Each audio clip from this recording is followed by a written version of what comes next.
Anganba matamda tongan-tonganba puwarida thokiba thaudok wathoksinna maram oiduna aikhoigi iraktagi mitei kaya poknafam lamdam asi thadoktuna mapalamda khunda leitaduna leinakhi adubu ngasi phawbada makhoina phurup asigi lemjaningai oiraba nat amadi chatnabising ngakna amadi miramlenda chawthokna hingba ngamjari masimakna phurup asina makhoigi leijariba chatnabising asi chetna thagonabagi mami adu mayek sengna leiri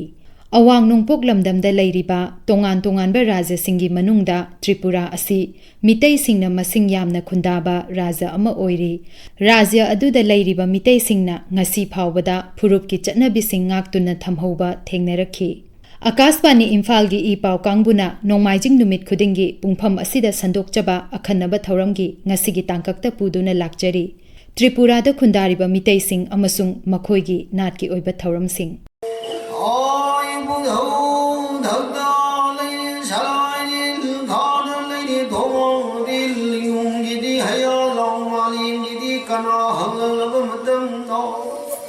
Ningthau palingai matamdagi ngai sel oinaraktuna takhel haina khangnaramba Tripura amadi Manipur anina yumlon kaironaba leibak oina puwarigi ichelda yauminnaduna ngasi phawba tatna thana yadana hingminarakli Tripurada Meeteigi khungang 43 leibagi manungda Agartala main city gi Ujanta palace gi hek awang thangbada leiriba Abhoinagar hairiba mafam asida Meeteigi yum chanirom tari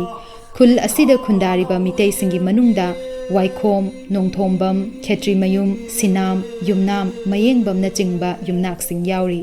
makhoigi mapung oiba sinpham haiba amadi leite adubu ayambana yumthong khudingi nupasing sarkar gi thabak taunari aduga nupisingna fisa lonsa gi thabak chathahauri Meetei ama oibagi mi amana pokpadagi siba phawbada chatnariba phurupki nat chatnabina chingbagi maong matau Tripurada khundariba Meeteisingna chapchana ngakna chatnahauri Abhoinagargi miyamga unarubada mafam aduda khundariba Meeteisingna angang ama hek pokpadagi ipan thabagi maong chakumba lugun thangba luhongba mangani leihun tamba sorat amadi phiro yauna phurup amadi natki oiba chatnabising Manipurda chatnariba asiga maong matau manana chatpa thengnarakhi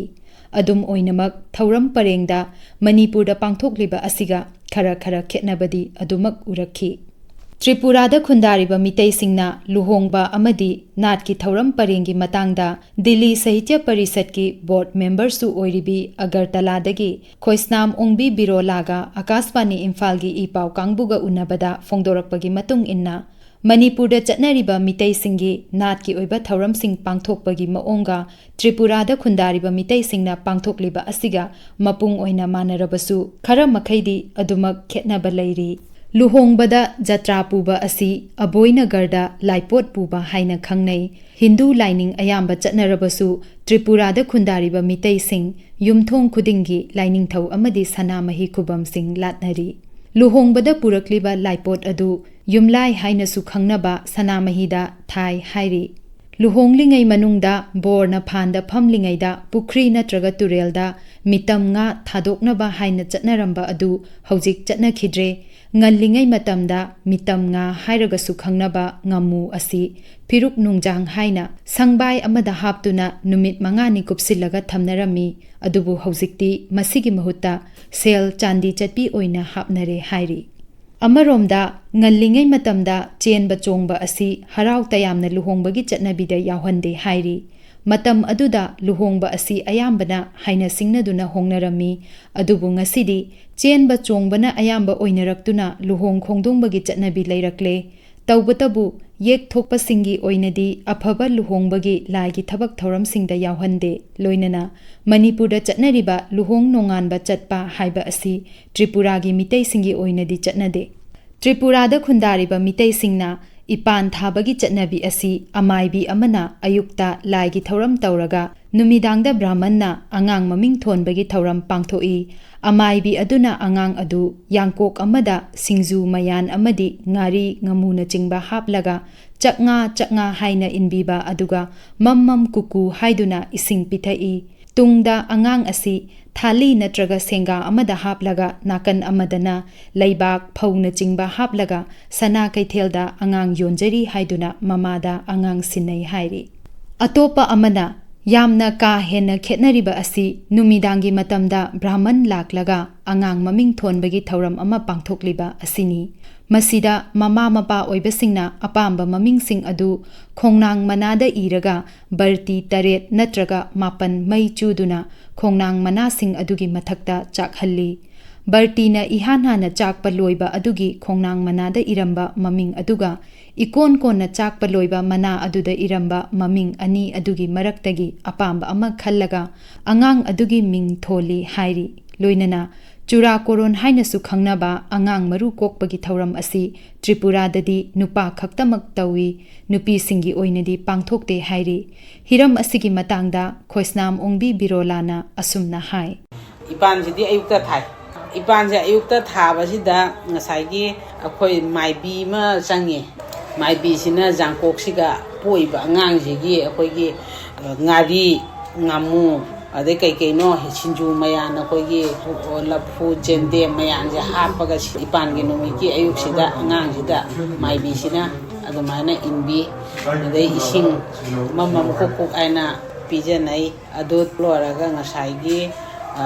angang sigi mama je asiga akhoi phali na jane adadi udra saura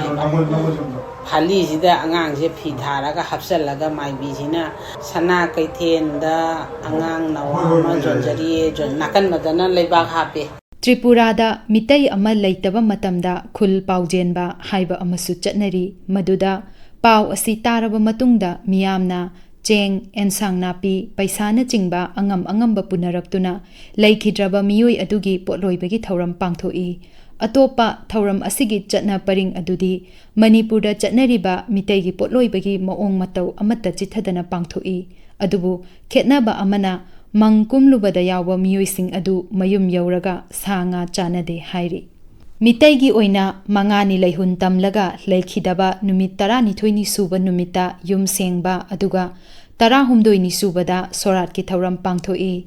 Brahman gi oina numit 12 da yum senglaga 12 da sorat aduga Vaishnava dharma haibadi lamboiba kangbugina 13 da yum senglaga 15 da sorat pangthoi masigi matungda thasi khudingi laida luk katkani aduga chahi pharakpada phiroi soli hairi amaromda Meeteising gi oiba kumaising yausang chairauba ningol chakauba amadi lai gi thauram lai haraubana chingba Tripurada su pangthoknari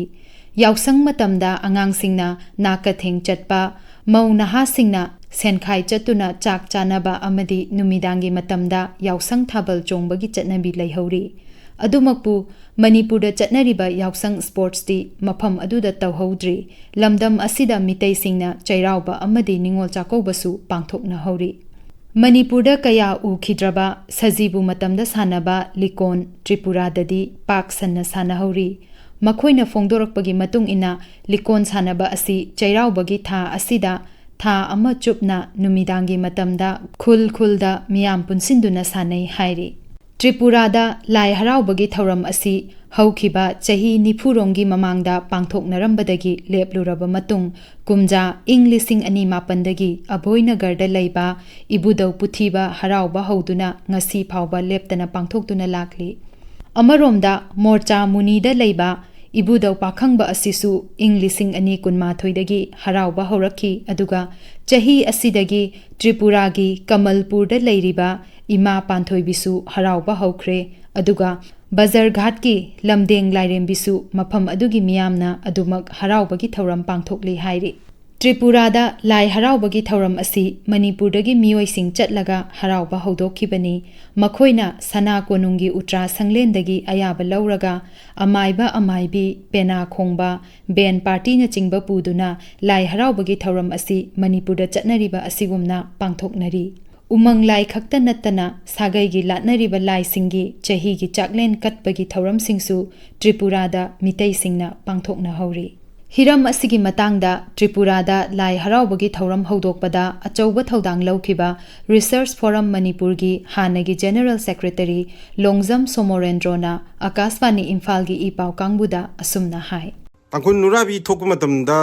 kokse setpa haiteba kokse setpa haitadana aina akoi swagi ima leibasing ahansing sigi kokto aina punmibuka yawgiheba adiyungsu nupa singsi akoina lailam thokpada akoigi khamen setpagi matang sidaida setpa haitadana aina ayu kasu yang kanna jo haibnati adubu koi manipurda senariba mongdo aina dum swaida leitabnina sepinabsu ak phiron sidi akoina adi wairaga porabani adubu sepinab leitana akoina setpidanaga tawgi adugi jagi lailam thokpada mayamnaga yengnaba khotpa ga tawgi akoigi oiba culture du sida hingnaba honarpuda moinaga saruk yabi mayamda adu akoida harawa pokse Tripurada khundariba Meeteising na phurup ki oiba natki fizet leitengda ahongba khara lakpagi mami tahauri adumakpu Meetei nupi ayambanadi phanek setpa amadi makhoina Meetei phanek mayek naiba setlaga Meetei phi mapan hatpana sari matek illaga office kana basu urakhi Tripurada leiba ahallaman singna phurup ki fizet leiteng asi mafam matam naina sethanningbagi apamba phongdoknarakhi Ozagi sinpamda matam kuina thabak tawramlaba masagi chahi 43 suraba Agartaladagi sapam Nabakumar Singhana Akaswani Imphal gi ipau kangbuda hai chawkhatlakpagi matung inna fizet leiteng honglaklabasu chatnabigi matung inna mafam matam chana fizet leiteng sethanningi Aikhoigi Meetei phanek mayek naiba asi setuna miyam tinba mafamda changkhibada Meetei nupigi top topa magul hengal hanbaga loinana phajahalli masigi matangda sapam Nabakumar Singhana Akaswani Imphal gi ipau kangbuda asumna phongdorakli Aikoi Meetei gi phajakhaba culture se mapandi culture la utang bi tawda yobjhan la mutka dore mase khallu wada yana nuaite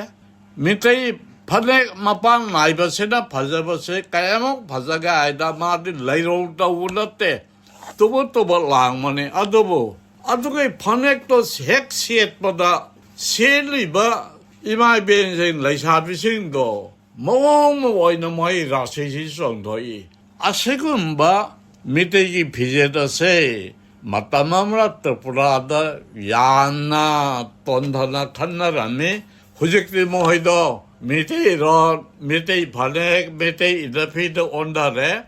Tripurada khundariba Meeteising maru oina chahi leisilaklaba singna Manipurda chatningba kaya leirabasu chatpa phangdabagi pendaba nungaitaba phongdoknarakli